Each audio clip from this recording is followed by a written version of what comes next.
I know यार भाई, तुम्हें भी ये सवाल बहुत परेशान कर रहा होगा कि अपनी मसल्स को बिल्ड करने के लिए हैवी वेट लो रेप्स बेस्ट है या फिर लो वेट हाई रेप्स बेस्ट है। बट आज इस वीडियो में मैं तुम्हारा कन्फ्यूजन बिल्कुल क्लियर कर दूंगा कि इन दोनों में से तुम्हारे लिए कौन सा मेथड बेस्ट रहेगा मसल्स को बिल्ड करने के लिए, ताकि तुम लोग अपने उस ड्रीम फिजिक को जल्दी से जल्दी अचीव कर पाओ।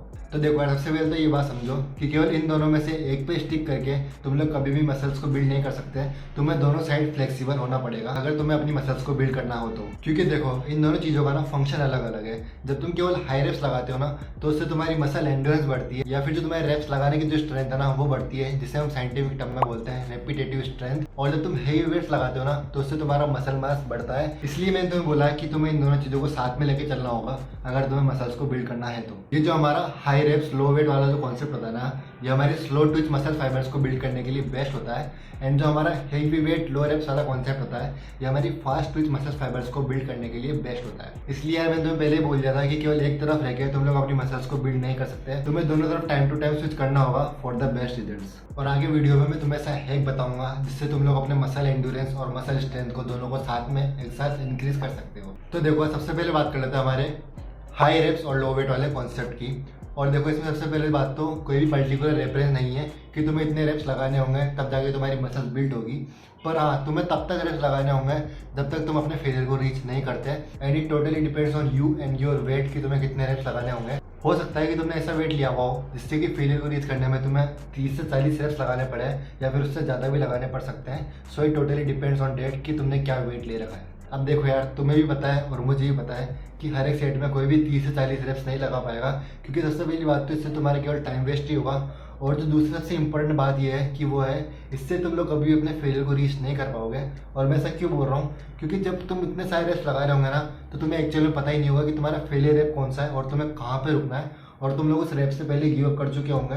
एंड जो तुम्हारे एक दो रेप्स थे जो कि तुम्हारी एक्चुअल में हेल्प करते तुम्हारी मसल्स को बिल्ड करने के लिए, वो तो तुमने लगाया भी नहीं। तो ये वाला जो कॉन्सेप्ट है ना, वो इतना फीजिबल नहीं है, क्योंकि यार हर एक सेट में 30 से 40 रेप्स लगाना इज नॉट प्रैक्टिकली पॉसिबल। तुम्हारा पूरा टाइम जिम में निकल जाएगा।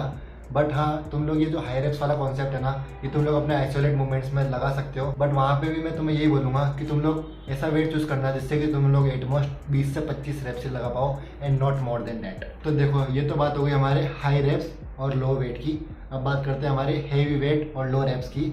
तो सबसे पहले तो ये बात जान लो कि very low reps is not optimal for your muscle growth. And low reps से मेरा मतलब है 3 से 4 रेप्स। इतना हेवी वेट लेके जिसमें तुम लोग केवल 3 से 4 रेप्स ही परफॉर्म कर पा रहे हो, इससे बस तुम लोग अपनी स्ट्रेंथ ही डेवलप कर सकते हो, बट अपनी मसल्स को बिल्ड नहीं कर सकते। जो पावर लिफ्टर्स होते हैं वो लोग इस तरह की एक्सरसाइज को परफॉर्म करते हैं, इसमें वो लोग बहुत ज़्यादा हेवी वेट लेते हैं, बट उनके जो है ना वो रेप्स 1 या 2 ही लगाते हैं। एंड तुम लोग देख सकते हो कि उनकी जो स्ट्रेंथ होती है ना, वो बहुत ज़्यादा ही फिनोमिनल होती है, बट उनके पास इतना मसल मास नहीं होता। बट अगर तुम लोग बॉडी बिल्डिंग करना चाहते हो जिसमें हम पर्टिकुलरली अपने मसल मास को इंक्रीज करने पर ज़्यादा फोकस करते हैं, तो ये तरीका तुम्हारे लिए इतना फीजिबल नहीं होगा। एंड इससे तुम्हारी इंजरी के चांसेस भी बहुत ज़्यादा बढ़ सकते हैं अगर तुम लोग हर एक सेट में इतना हैवी वेट उठाओगे तो। बट यार देखो, मैं ऐसा बिल्कुल भी नहीं कह रहा कि तुम्हें इस टाइप की ट्रेनिंग को अपने वर्कआउट में ऐड नहीं करना है। तुम्हें एक महीने में कम से कम 1 या 2 बार तो इस टाइप की ट्रेनिंग को अपने वर्कआउट में ऐड करना चाहिए, जिससे कि तुम लोग अपनी स्ट्रेंथ को इंक्रीज कर पाओ और देख पाओ कि तुमने कितना प्रोग्रेस करा है अपनी स्ट्रेंथ में। और मैं तो खुद इस टाइप की ट्रेनिंग को अपने वर्कआउट में कम से कम 1 या 2 बार महीने में ऐड करता ही करता हूँ। या फिर अगर तुम लोग अपनी बेंच प्रेस या डेडलिफ्ट में प्रोग्रेस करना चाहते हो, उसमें अपनी स्ट्रेंथ को इंक्रीज करना चाहते हो, तो ये तरीका तुम्हारे लिए काफ़ी बेस्ट है, जिसमें तुम लोग 1 रेप मैक्स को हिट करते हो। अब देखो, अब बात करते हैं ट्रेनिंग इंटेंसिटी की। और इस पॉइंट को ध्यान से समझना, जब तक तुम्हारी ट्रेनिंग इंटेंसिटी हाई नहीं होगी ना, तब तक चाहे तुम कुछ भी लगा लो, चाहे तुम हैवी वेट लगा लो या फिर तुम चाहे केवल हाई रेप्स लगा लो, तब तक तुम लोग अपनी मसल्स मास को बिल्ड नहीं कर सकते जब तक तुम अपनी ट्रेनिंग इंटेंसिटी को हाई नहीं करोगे तब तक। और अब ये बात भी जान लो, जब तुम हैवी वेट लेके 6 से 8 रेप्स लगाओगे फेलियर के, तो तुम्हारी ट्रेनिंग इंटेंसिटी ज़्यादा होगी उससे जब तुम हाई रेप्स लगाओगे लो वेट लेके। बट अब मैं तुम्हें कुछ ऐसे पॉइंट बताऊंगा जिससे कि तुम लोग अपनी ट्रेनिंग इंटेंसिटी को काफ़ी ज़्यादा इंक्रीज कर सकते हो जब तुम हाई रेप्स लगा रहे होंगे लो वेट लेके। एंड अब शायद तुम लोग सोच रहे होंगे यार कि जब हम लोग हेवी वेट्स लेके अपनी ट्रेनिंग इंटेंसिटी को इंक्रीज कर सकते हैं तो हम हाई रेप्स क्यों लगाएं। तो जैसा कि मैंने तुम्हें पहले बताया था कि इन दोनों मेथड्स का अलग अलग फ़ायदा है अपने अपने एस्पेक्ट्स में। एक मसल इंड्योरेंस बढ़ाता है, एक अपनी मसल्स की स्ट्रेंथ को बढ़ाता है। तो हमें इन दोनों को साथ में लेके चलना होगा, इसलिए मैं तुम्हें तरीके बता रहा हूँ जिससे कि तुम लोग अपनी ट्रेनिंग इंटेंसिटी को बढ़ा सकते हो। तो पहला है रेस्ट पीरियड। तो देखो, अगर तुम लोग अपना रेस्ट बिटवीन सेट्स कम कर दोगे ना, तो ऑटोमेटिकली तुम्हारी ट्रेनिंग इंटेंसिटी बढ़ जाएगी, क्योंकि जो वेट तुम्हें पहले लाइट लग रहा था अब वो भी तुम्हें हेवी लगेगा। क्योंकि तुम्हारी जो मसल से वो रिकवरी नहीं हो पाएगी अपने पहले वाले सेट से। तो ये एक बहुत अच्छा तरीका है अपनी ट्रेनिंग इंटेंसिटी को इंक्रीज करने का। सेकंड पॉइंट जो कि मैं हमेशा बोलता हूँ, ट्राई टू रीच फेलियर। कोई भी एक इंडिविजुअल जो कि इस प्रोग्राम पे स्टिक करता है, जिसमें वो हाई रेस्ट लगाता है लो वेट लेके, तो उसे फेलियर पे रीच करना ही करना होगा अगर उसे अपने मसल मास को इंक्रीज करना है। तो 8 super sets in your workout. तो ये एक बहुत अच्छा तरीका अपनी ट्रेनिंग इंटेंसिटी को इंक्रीज करने का, जिसमें तुम लोग एक साथ 2 एक्सरसाइजेस साइमल्टेनियसली परफॉर्म करोगे।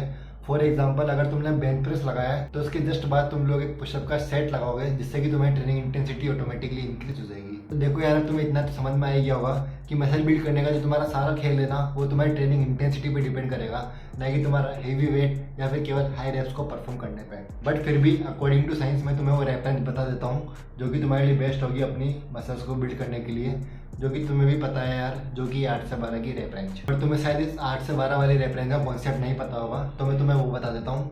ये जो 8 से 12 वाली रेप रेंज है ना, ये कोई ऐसे नहीं है कि तुमने कोई भी लाइट वेट लिया, 8 से 12 रेप्स लगाए, तुम्हारी मसल्स बिल्ड हो गई। ये जो 8 से 12 वाली रेप रेंज है ना, ये ऐसे वेट को लेके बताई गई है जिससे कि तुम लोग एट मोस्ट 12 रेप्स लगा पाओ, एंड उससे ज़्यादा नहीं। यानी कि 12 रेप्स में तुम्हारा फेलियर आ ही जाए। हाँ, कभी कभी ऐसा हो सकता है कि 1-2 रेप्स तुम लोग एक्स्ट्रा लगा पाओ, उसमें कोई बड़ी बात नहीं है यार, सब लगाते हैं। बट मैक्सिमम 12 रेप्स से लगा पाओ, एंड मिनिमम तुम लोग उसके 8 रेप्स लगा पाओ। So that's the whole concept behind this 8 to 12 rep range. And then ये 8 से 12 वाली रेप रेंज तुम्हें मैक्सिमम बेनिफिट देगी अपनी मसल्स को बिल्ड करने के लिए। सो हमेशा try to stick in this rep range. And now, अब जिस हैक की मैंने बात की थी, जिससे कि तुम लोग अपनी बहुत मसल इंड्योरेंस और मसल स्ट्रेंथ को साथ में इंक्रीज कर सकते हो, जो कि है ड्रॉप सेट। ड्रॉप सेट्स तुम्हारे सबसे ज़्यादा हेल्प करेंगे तुम्हारी दोनों चीज़ों को एक साथ इंक्रीज करने में।